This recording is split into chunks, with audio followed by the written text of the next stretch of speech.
What's up? In the last video, we talked about the Kubernetes control plane layer. And really what I meant by that is scanning for configuration details that might be wrong in your deployments. Today's video is going to get a lot more complicated, and I didn't really realize that until I had started making it, because the shift into protecting the containers themselves is what we're going to be looking at today. In doing that, you're bringing a lot more complexity, because essentially what we're doing when we're talking about protecting the containers is just how do we protect Linux systems. Now, Linux protection is something that a lot of people already say they do, like CrowdStrike, SentinelOne, all the big players say that they do Linux protection. A lot of these providers work really well on Windows endpoints because they're protecting both servers and Windows machines, and the logging is very standardized in how Windows logs work. And so this is a very well-worn area of EDR tooling, which is endpoint detection response. In a Linux environment, this all gets a lot more complicated because the logging is a little bit less standardized, and the detections are a lot newer and changing very frequently due to the number of different distributions,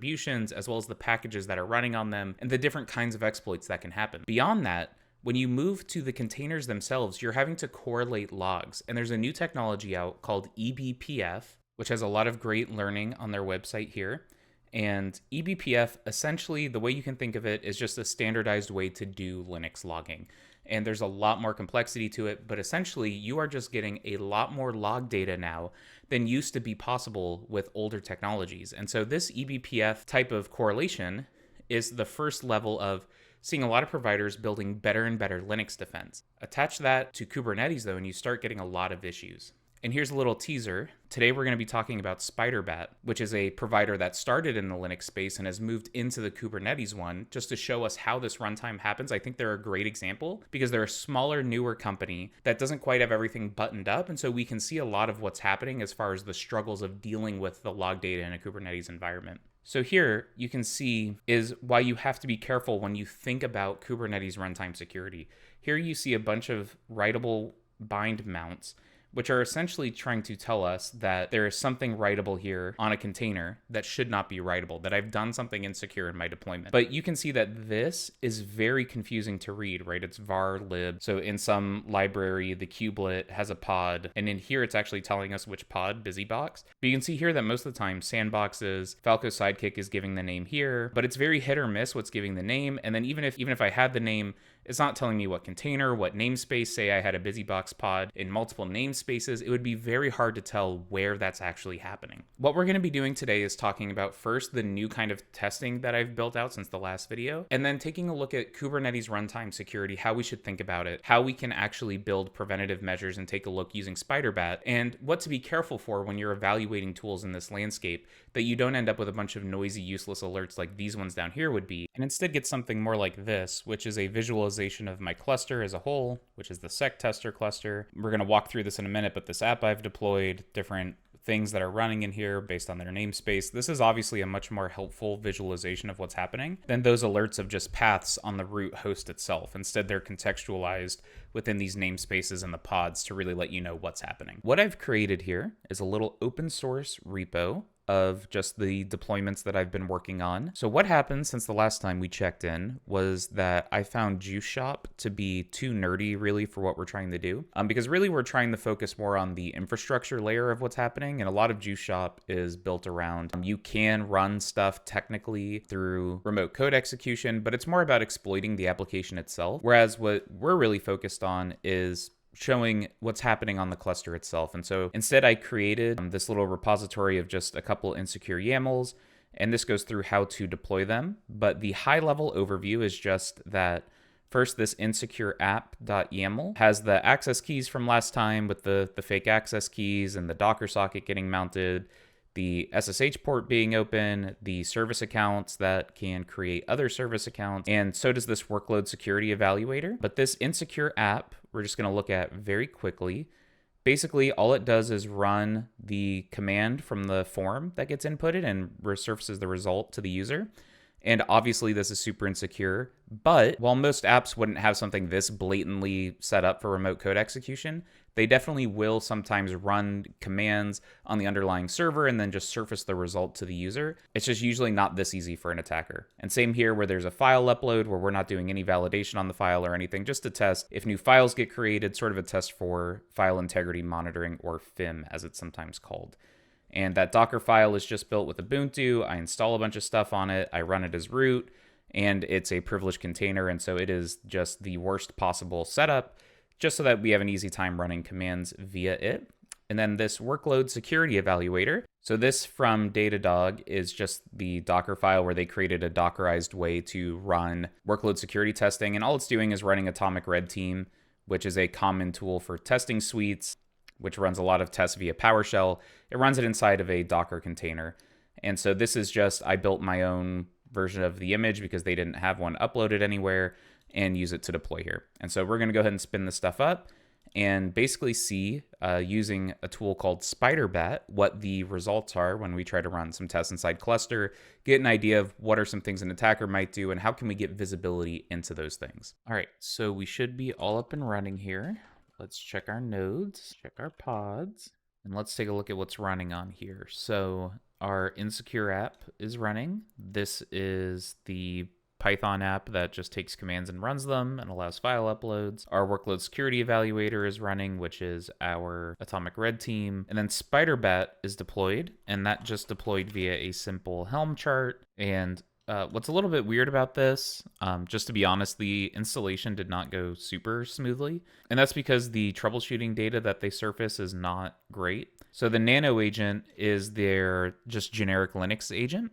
And the cluster monitor is what actually is adding the Kubernetes context to it. If we pull up the UI here, we can see why this is sort of confusing. We'll see type K8s here, and it'll start trying to group them together, where this is the name of the underlying node for both. And the host name is cluster monitor for some reason, how this is showing up with the cluster monitor being deployed. But either way, you have the root node here. The logs are coming in as one thing. And then the K8's investigation, this is where it's actually determining that this is a cluster. But let's go ahead and just hop in here and take a look at, here we have a visualization of everything that's running. And so we have our BusyBox deployment, and then we have, I also deployed Falco. And so Spyderbat has a neat ability to sync with Falco. And if you don't know what Falco is, it is probably the de facto open source container security tooling. And this is really powerful. It's powered by Sysdig, ultimately, is the company that built Falco and has since built their website recently got updated and is much more professional, crisp than it was. But they are the ones who built their platform around the Falco engine. And so they are really strong at cloud detection response and responding to these threats. But they have a Falco connector where Falco is running as a sidekick, and you're getting the advantage of all of these built-in Falco alerts getting forwarded to the Spyderbat platform. And so basically you're getting the Falco as like a rules pack, if you want to think of it that way, to get additional results added to this context. So there's the Falco sidecar, the sidekick rather, but it's also running just the Falco deployment in general. We have our Insecure app, which has the service that's allowing it to get service to the internet, the pod, the container. Cube system, this is all of AWS's stuff. The Spyderbat daemon set, which is running that cluster monitor, and the Spyderbat tool itself. And so if we search for everything in the last 6 hours from this cluster, what's cool is they allow us to see the network connectivity that's happening. Ultimately, it's hard to get breached if it's not happening over some network connection of some type. And so network security is always a great starting point. And here you can see that the only outbound connection, because we don't have a load balancer set up for this cluster or anything, is the Spyderbat agent. The Nano agent is sending traffic over 443 to their log generation engine. And so we can see here just all of the outbound connections that are happening. We can see the IPs. We can see the commands that were run and what they did. So this is a very powerful ability to see everything that's happening within your cluster. But as you can imagine, with larger deployments, this will get pretty noisy. But that's the trade-off with this runtime stuff, is you're getting a lot of noise. And so really, the strength of a tool comes down to how well you can parse through that noise. And so let's take a look at their dashboard. And what I've noticed about just using the tool for a little bit is that their dashboard is really heavily based around the Linux stuff rather than the Kubernetes stuff. My sense of things, and I'm not sure of this, is that the Kubernetes things are all newer to the platform, whereas the Linux stuff has been there for a lot longer. So even like this curl command that I ran during testing, if I look at the process, I can see here, right, the container shim from the root host ran a curl command, and I can see all of the commands that happen. But this is what's confusing, right? Because this is all happening from the base node, and so I'm seeing some commands that I know that I ran from my insecure web app, but I'm also seeing things like this that look like the tool itself was doing a curl to send the results somewhere. And so that's part of what makes tools like this somewhat confusing, is you've got this host view intermingled with the Kubernetes view. But just to finish clicking through things, we'll look at Guardian and the cool things that this enables. When you're working in a Dockerized environment, you get some extra security stuff that will apply. This spider top ability is to really take a look at all of the processes that are running on a source. So if I go to the insecure app, for example, I can see what process is here. It's just Python because it's running that app.py script. This is the alert that we ran, is this root shell. So I'm actually going to take a look at this too. Here's that alert. And so this is really great. Really, really great to see a lot of tools when you exec into a container. This would indicate theoretically this is something that's never supposed to happen. In reality, it happens all the time. And what's really hard is a lot of tools, you'll get an alert like interactive shell downloaded some tool, and you're given very little information to try to discern, was this an attacker? Was this a DevOps person? So really a lot comes down to the details. This is being raised as a critical alert, right? So if I was forwarding these to some kind of SIM, I would have just woken someone up, right, is the idea behind what critical means.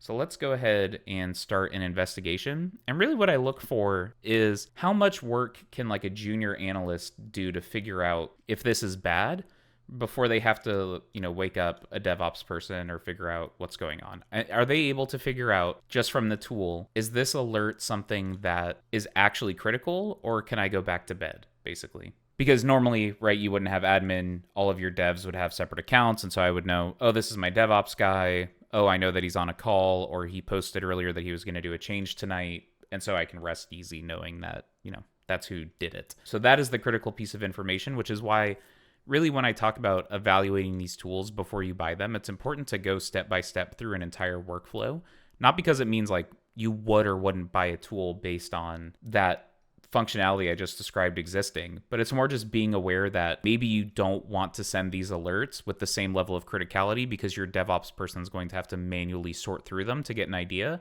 or just send them directly to your DevOps team, right? So, hey, were you guys aware of anyone execing into a pod last night? And then you have to wait for someone to respond and say, oh, yes, that was me. I was the one who execed into a pod. There's a lot of key information when you're going through these tools. It's not just that it shows the alert, but it's that it's actually giving you actionable information to get through it. Sensitive data in environment variables. So this is, I assume, the AWS access keys. Let's take a look.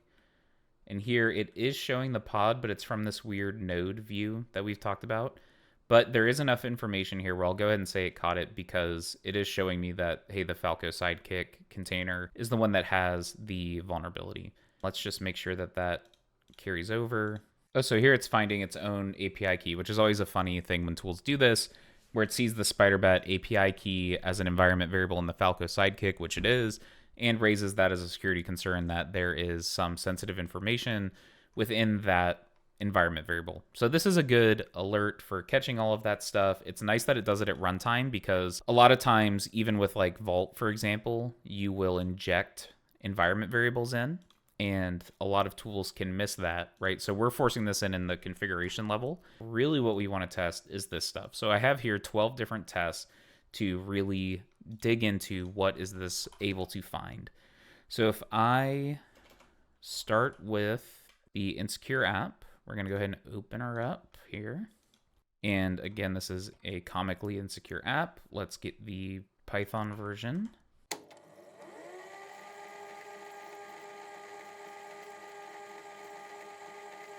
So yeah, here's 25 alerts on the workload security, which is where we ran those Atomic Red Team tests. So if I go in and investigate the container, What is nice is that I can see that the bash session ran all of these things and that the PowerShell happened, and that would be enough to key me off. Hey, the attacker did something here, no matter, even though I don't have the details on what specifically was run within this session, I still know that something clearly off has happened here by looking at that process tree. So that gives me the visibility that I need to dig deeper on it. So then if we go to our insecure app, we see a ton of good stuff, which I love to see. Here we have what happened, right? Python 3 is running the app process, and it is showing everything that I did here, showing the Python process and then all of the processes that spawned from it. Okay, I wanted to take a minute to highlight Spyderbat's approach to denoisifying everything that we looked at. Here you can see I have gone into the workload security tester and ran this download file where it downloads the shell and runs it and then deletes it afterwards, and that is the test happening in the workload security tool. And so that triggers a lot of alerts and creates a lot of noise. And Spyderbat's approach is to consolidate all of that into what they call a spider trace here. And you can see that it says that the status of this is still active because it is the root shell is ultimately what triggered it. So it recognizes that the shell that I've got to the container is what started running all of this stuff. And so if I exit out, I'm not sure how long this will take to update, but we'll leave it for a minute. But this duration should change and close off, and the status should change to closed. But if we go ahead and investigate this, it brings us to the Kubernetes view. Up here is the slider of the different times, so we can see the network connections that happened over time. And here we will just take the most recent and look at the workload security. And so here you can see everything that happened in that user session. So if I go in here, the sleep command is what the pod is normally running. And I can see that from PowerShell, I ran a bunch of different commands in here. Now, from what I can tell, it's still not showing the details of the different commands, but it is rolling up all of those different alerts and flags into a single view of what happened. And so if I go to the flags view here, you can see the interactive shell and then running who am I as part of the script that ran is what triggered the spider trace to go. So it's not like it caught every single thing, such as, from what I can tell, it's not like it caught curling and running the shell file and deleting it. It was enough to alert it as a spider trace that something malicious is happening here based on the fact that the interactive shell ran, and then within that shell, different things started happening. So that is Spyderbat's approach to rolling these up. Let's see if, yeah, so now we can see that this status is now closed because it recognizes that the shell's closed and the session that the attacker had is over. All right, let's get super nerdy with it and try out their new Guardian tool. So this actually came out while I was doing the video, and as far as getting added to the UI here. And what this does is a very promising way to think about Kubernetes security is instead of everything we've talked about, which is looking for specific alerts and rules and everything, theoretically, we know exactly from the deployment YAMLs what these apps should be doing. And so we know that this app, for example, should just be running its Python app, and if it does anything besides that, we can assume it's malicious. Same with this workload security evaluator. Essentially, if it does anything except sit there and sleep, then we know someone is interacting with it. And so Guardian promises to be a way to stop all of that bad stuff. So let's try it on out.